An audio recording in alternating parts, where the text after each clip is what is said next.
آپ یہ امید کرتے ہیں کہ اس کتاب سے ایک ڈسکشن پیدا ہوگا. مجھے لگتا ہے کہ پہلی شروعات، پہلا جو انقلاب ہے وہ تو مجھے اس کمرے میں ہی نظر آ رہا ہے، اس ہال میں نظر آ رہا ہے، جہاں آپ نے ایک ساتھ اتنے سارے لوگوں کو ری انرجائز کر دیا. اور خاص کر جب میں نے کتاب کا ٹائٹل پڑھا، میں اس وقت لندن میں تھی اور مجھے بتایا گیا، مجھے حکم دیا گیا عبدالرحمن صاحب کی طرف کہ بھی آپ کو حاضر ہونا ہے کتاب کے لانچ میں. میں نے بہت وقت نہیں لگایا ان کو ہاں کہنے میں آنا چاہتی تھی، لیکن میں بہت زیادہ سرپرائزڈ ہو گئی، کیونکہ جس طرح کا جرنلزم میں کر رہی ہوں پچھلے کئی سالوں میں، اور خاص کر اس سال میں ہم اکثر ذکر کر رہے ہیں کہ مسلمان ایک سروائیول کی لڑائی لڑ رہے ہیں. ہم ذکر کر رہے ہیں کہ ہندوستان میں کس طریقے سے ایک سلو جینوسائڈ، ایک طرح کا نرسنگھار چل رہا ہے، ایک طرح کی اکنامک اپارتھائڈ. یہاں پر اتنی مشکل ہے کہ اب اسکولوں میں ٹیچرز بچوں کو ان کا مذہب دیکھ کر سزا دینے لگی ہیں. اب یہاں پر آپ کو ریلوے پروٹیکشن فورس کی کانسٹیبل جن کا کام ہے آپ کو بچانا، وہ آپ کو مارنے پہ، آپ کا قتل کرنے پہ اتارو ہو جاتے ہیں. یہاں پر نوح میں گئی، مجھے بتایا گیا کہ ایک ساتھ 50 بلڈوزر مسلمانوں کے گھر، دکان اور ان کے ہوٹل تباہ کر رہے تھے. جب میں وہاں پہنچی تو لگا کہ اوپر سے کوئی ہوائی حملہ ہوا ہے. کئی میٹر تک لگاتار میری کار چلتی رہی اور لگا کہ کوئی ہوائی حملہ ہوا ہے. سب کچھ نیست نابود ہو گیا تھا. ایسے وقت میں جب کہ یہ پتہ نہیں کہ آپ صبح دفتر کے لیے نکلے ہیں، اسکول کے لیے نکلے ہیں، کالج کے لیے نکلے ہیں، شام کو آپ صحیح سلامت گھر لوٹیں گے یا نہیں. میرے جیسے جرنلسٹ جو صرف ایک ٹویٹ، ایک خبر یا ایک تقریر سے دور ہیں بس جیل جانے کے، ایسے دور میں مجھے لگا عبدالرحمن صاحب نے جب بات کی مسلم پولیٹیکل ریپرزنٹیشن کی، تو اس کتاب میں تھوڑی دیر کے لیے مسکرائی میں، لیکن مجھے لگا کہ یہ امید سے بھری کتاب ہے.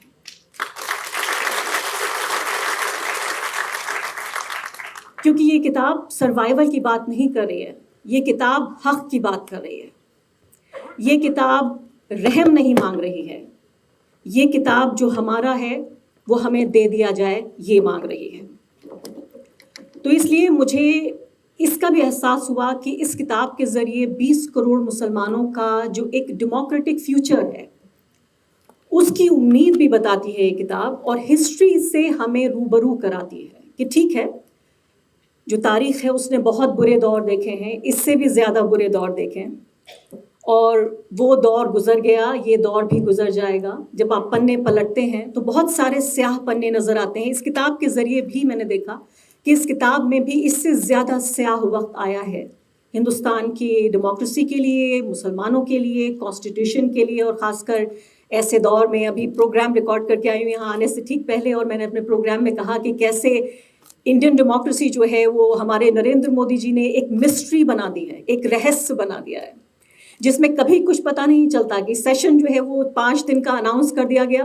اب لوگ قیاس لگا رہے ہیں بیٹھے ہوئے کہ کیا انڈیا کا نام بھارت بدلا جائے گا، کیا سنویدھان بدلا جائے گا، کیا الیکشن کمیشن کو لے کر جو قانون آ رہا ہے وہ ہوگا، کیا 1 نیشن 1 الیکشن ہوگا، یا اس کے علاوہ ویمنس ریزرویشن بل آئے گا. یعنی کسی بھی طریقے سے کوئی ٹرانسپیرنسی کی گنجائش نہیں ہے.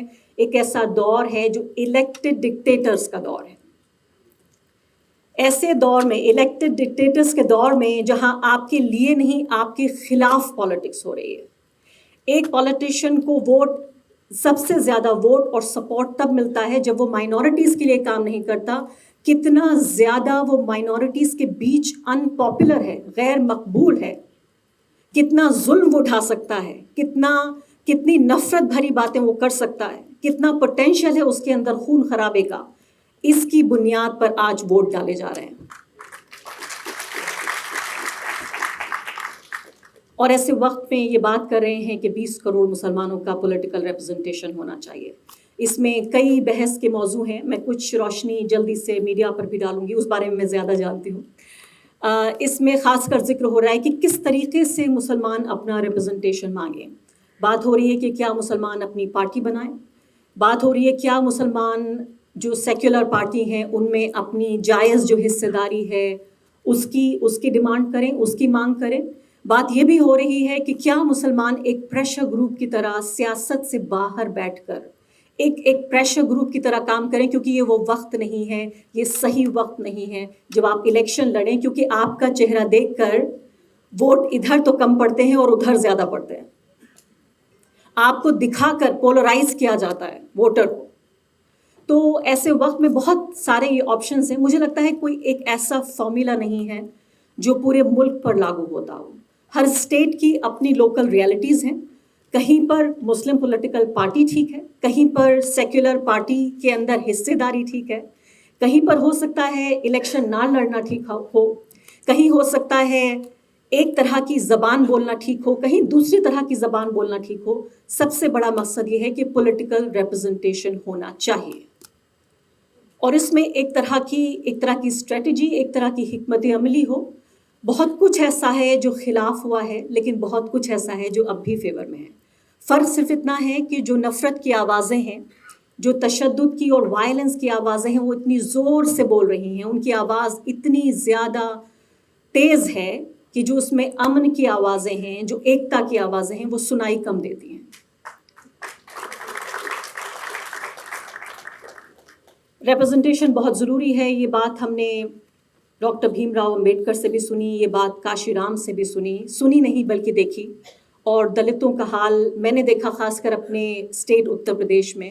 میں نے یہ بھی دیکھا کہ جہاں چھوٹے لیول پہ بھی پولیٹیکل ریپرزنٹیشن ہوتا ہے, آپ سمجھیے میونسپیلٹی کے لیول پہ بھی جہاں ریپرزنٹیشن ہوتا ہے, پورے علاقے کو تر و تازہ کر دیتا ہے, پورے علاقے کو جان بخش دیتا ہے. پورے علاقے میں سمجھتی ہوں کہ جو خاص کر جو مارجنلائز طبقے ہیں, ان کے لیے پولیٹیکل ریپرزنٹیشن ان سے بھی زیادہ ضروری ہے جو لوگ اس پوری ریس پہ سوشلی اور اکنامکلی آگے بڑھ گئے ہیں. کیونکہ پاور کے پورے ریسورسز جو ہیں, جو پاور کی نلیاں ہیں, وہ سروت, وہ جو سورسز ہیں, ان پر آپ کا قبضہ بہت ضروری ہے. اب یہاں پر بات آ رہی ہے, ایک مثال میں سن رہی تھی, آپ سے بھی بات کرنا چاہتی ہوں کہ if you are not on the table then you are on the menu.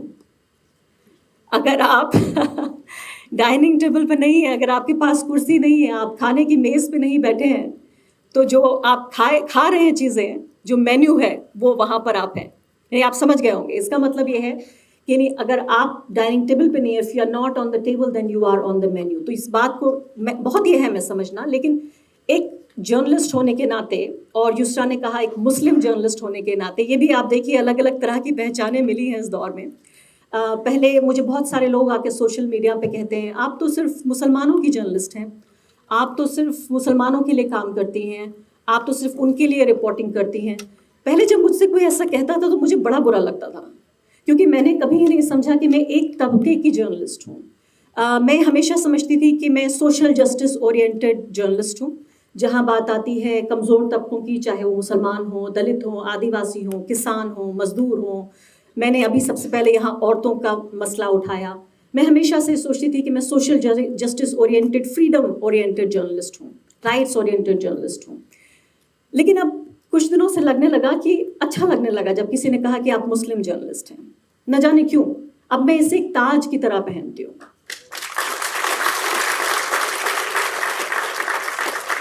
اور اس کی ایک وجہ ہے. میں سمجھتی ہوں کہ ایک ایسے دور میں جہاں 20 کروڑ لوگوں کی آواز اس طرح دبائی جا رہی ہو کہ جوتا ان کی گردن پہ رکھا ہو, ایسے دور میں 20 کروڑ نہیں, 20 لاکھ یا 2 لاکھ لوگوں کی آواز, ان کی تکلیف, ان کے خواب, ان کی امیدیں, ان کی زندگی, اگر میں انہیں ذرا سی بھی آواز دے پاتی ہوں تو میرا جرنلزم, میری صحافت کارگر ہے. مجھے اس سے کوئی فرق نہیں پڑتا کہ اگر آپ مجھے مسلم جرنلسٹ کریں. میں پیدا ہوئی ہوں مسلم گھر میں اپنے کو آئیڈینٹیفائی کرتی ہوں ایز اے مسلم, لیکن مجھے لگا کہ شاید ایک باکس میں باندھنے کی ایک کوشش ہے, اور ایک طرح سے مجھے میری جو ایک امیڈیٹ آئیڈینٹی ہے, اور خاص کر ایسے بہت سارے موقع رہے. میں نے ہندوستان کے سب سے سیکولر نیوز روم میں بھی کام کیا ہے, اور ہندوستان کے سب سے سیکولر نیوز روم میں نے بدترین کمیونلزم سہا ہے. تو صرف فرق اتنا ہوا ہے کہ اس دور میں کمیونلزم کو برا مانا جاتا تھا, تھوڑا ڈھک کے چھپا کے کمیونلزم کیا جاتا تھا. نریندر مودی نے آ کے اسی کمیونلزم کو فیشنیبل بنا دیا. لیکن ایسا نہیں ہے کہ کمیونلزم نہیں تھا. میں نے ہندوستان کے سب سے سیکولر نیوز روم میں اپنے لیے طرح طرح کی چیزیں کہیں, سنی اور سہی. میں نے یہ بھی سنا کہ ہندوستان پاکستان کا میچ ہو رہا ہے, اور اتفاق سے میں نے ہرے رنگ کا جیکٹ پہن لیا, تو کہا کہ are you cheering for Pakistan. میں نے یہ بھی سنا کہ جب میں بٹلہ ہاؤس انکاؤنٹر کور کرنے گئی اور میں نے وہ لڑکے جو مارے گئے، اور اس سے پہلے کہ کسی کورٹ نے انہیں یہ ثابت کیا، یہ ڈکلیئر کیا کہ یہ ٹیررسٹ ہیں، نہیں، میں نے کہا کہ بھئی مسلم یووا یہاں پر رہ رہے ہیں اور ان کے ساتھ ایسا ہوا. میں نے صرف ان کو ٹیررسٹ نہیں کہا، جو کہ مجھے جو دستور ہے وہ یہ کہ سب سے پہلے ایک مسلم لڑکا آپ کو ملے جس کو پولیس انکاؤنٹر کر رہی ہے تو آپ سیدھے اسے کہیے کہ ٹیررسٹ ہے. اس سے پہلے کہ کورٹ کیا کہتی ہے، کیس کیا ہے، مقدمہ کیا چل رہا ہے، وکیلوں نے کیا جرح کی، وہ سب کی ضرورت نہیں ہے. سب سے پہلے آپ کو کہنا ہے کہ آپ ٹیررسٹ ہیں. اگلے ہی دن مجھے بٹلہ ہاؤس انکاؤنٹر کی رپورٹنگ سے ہٹا دیا گیا. تب نریندر مودی پرائم منسٹر نہیں تھے. تو وہ دور بھی دیکھا ہے، تاریخ نے دیکھا ہے، میں نے دیکھا ہے، سہا ہے. صرف اب فرق یہ ہو گیا ہے کہ پہلے پھر بھی اس تمام کمیونل حالات میں بھی تھوڑی جگہ ہوتی تھی. آپ کو کوئی بلیٹن کا سلاٹ دے دیا جاتا تھا، کوئی رپورٹنگ بیٹ مل جاتی تھی. آج میں سوچتی ہوں کہ ان تمام جو درباری میڈیا چینلز میں جو رپورٹرز اور اینکرز اگر بچے بھی ہیں جو کام بھی کرتے ہیں، ان میں سے آپ بہتوں کو جانتے ہیں کہ وہ کن کی آواز بنے ہوئے ہیں. ابھی بھی دیکھا آپ نے ان میں سے کئی کو جو ہمارے پرائم منسٹر کو برتھ ڈے کی مبارکباد دے رہے تھے. اس کے علاوہ میں فیل کر رہی تھی ان تمام لوگوں کے لیے، شاید آپ نے اس بارے میں نہیں سوچا ہوگا، اور آج میں سوچ رہی تھی آپ سے یہ بھی بتاؤں کہ آپ سوچئے ان تمام لوگوں کے بارے میں، ان پروڈیوسرز کے بارے میں، کاپی رائٹرز کے بارے میں، ان ویڈیو ایڈیٹرز کے بارے میں جو مسلمان ہیں اور ان ٹی وی پروگرامز میں اندر خانے کام کرتے ہیں، ان ٹی وی پروگرامز کو بنا رہے ہیں جو مسلمانوں کے جینوسائیڈ کے لیے ایڈوکیٹ کرتے ہیں.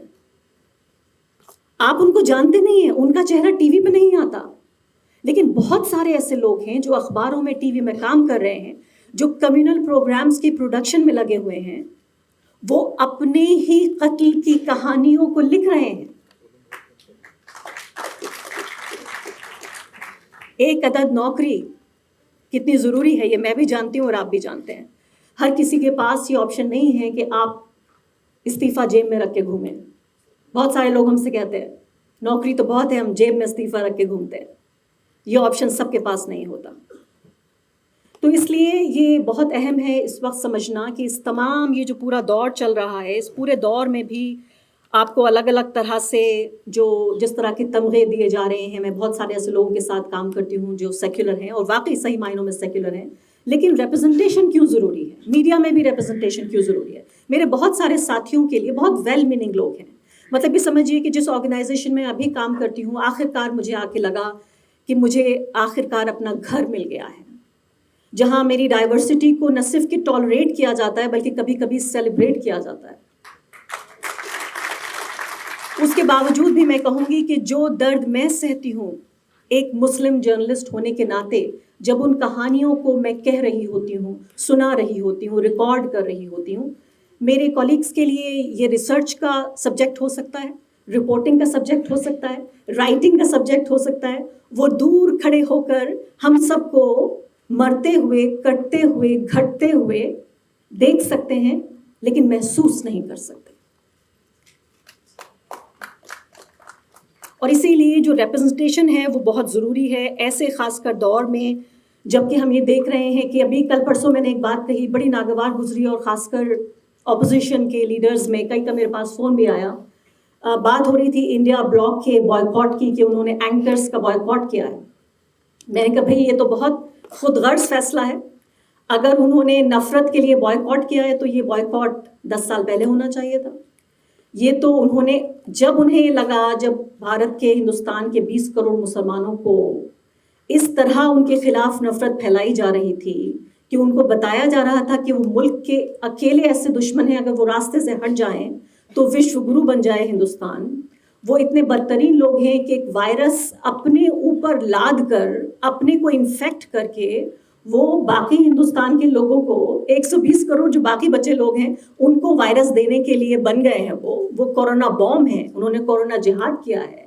ایسے وقت میں جب باقاعدہ بائیکاٹ کی کالز ہو رہی ہوں، جہاں کی بڑی بڑی پنچایتیں ہو رہی ہوں، اور وہ ان پنچایتوں کو پورا فروغ دینے کا کام یہ نیوز چینلز لگاتار بتا رہے ہوں دشمنوں کے طور پر، ایسے وقت میں کبھی پورے 10 سال میں کسی سیکولر اپوزیشن پارٹی کو یہ خیال نہیں آیا کہ ان کا بائیکاٹ ہونا چاہیے.